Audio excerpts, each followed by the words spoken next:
Good morning everyone. তোমরা এবার যারা এসএলএসটি 11, 12, 9, 10-এর এক্সাম দেবে 2025 সালে, তোমরা সবাই সিলেবাসটা জানো। তো এসএলএসটির যে সিলেবাস আছে আমাদের 9, 10, 11, 12-এ, তাতে 9, 10-এর আমাদের 34টা চ্যাপ্টার আছে, আর 11, 12-এর আছে 39টা চ্যাপ্টার, 39 চ্যাপ্টার। তো আমাকে এই কম সময়ের মধ্যে কিন্তু এই পুরো প্রতিটা চ্যাপ্টার কভার করতে হবে, সবাই জানো। তো আমাদের জুলজিতে কী আছে, ইনভার্টিব্রেট আছে, কড ডাটা আছে, cell biology, genetics and molecular biology আছে, আর আমাদের আছে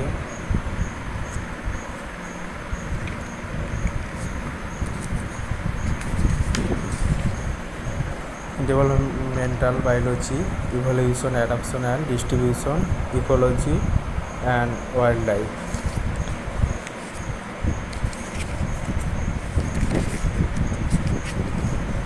আর আছে parasitology, histology and endocrinology, animal physiology and biochemistry, economy and zoology আছে। তো এই হচ্ছে তোমাদের টোটাল সিলেবাস।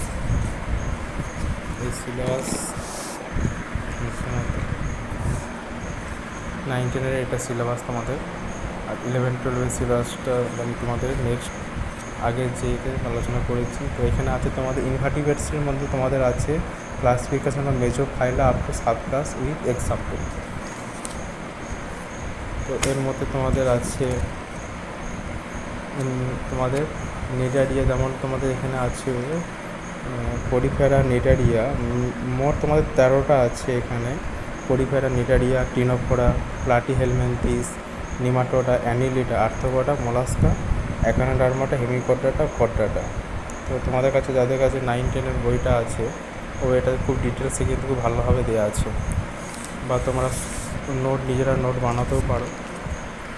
আর আমি যেমন এই এসএলএসটির জন্য সাঁতার কলসিনের বইটা কিনেছি, বইটা কিন্তু খুবই ভালো এবং প্রতিটা চ্যাপ্টার খুব সুন্দরভাবে দেওয়া আছে, তোমার ডিটেলস আলোচনা করা আছে, এটাও পড়তে পারো তোমরা। তো ইনভার্টিব্রেটসের মধ্যে কিছু এমসিকিউ যেমন আগের ইয়ারে এসেছিল, যেমন 1 নম্বর এসেছিলো পরিফেরা পর্বভুক্ত প্রাণীদের কোন কোষ খাদ্য গ্রহণে সহায়তা করে।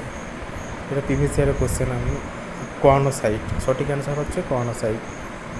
আর লিউকোসোলেনিয়া কোন কোষের অন্তর্গত, এটা সঠিক অ্যান্সার হচ্ছে হোমোকোলিয়া। কাঁচের মতো স্পঞ্জ ভেনাস ফ্লাওয়ার বাস্কেট এর বৈজ্ঞানিক নাম কি?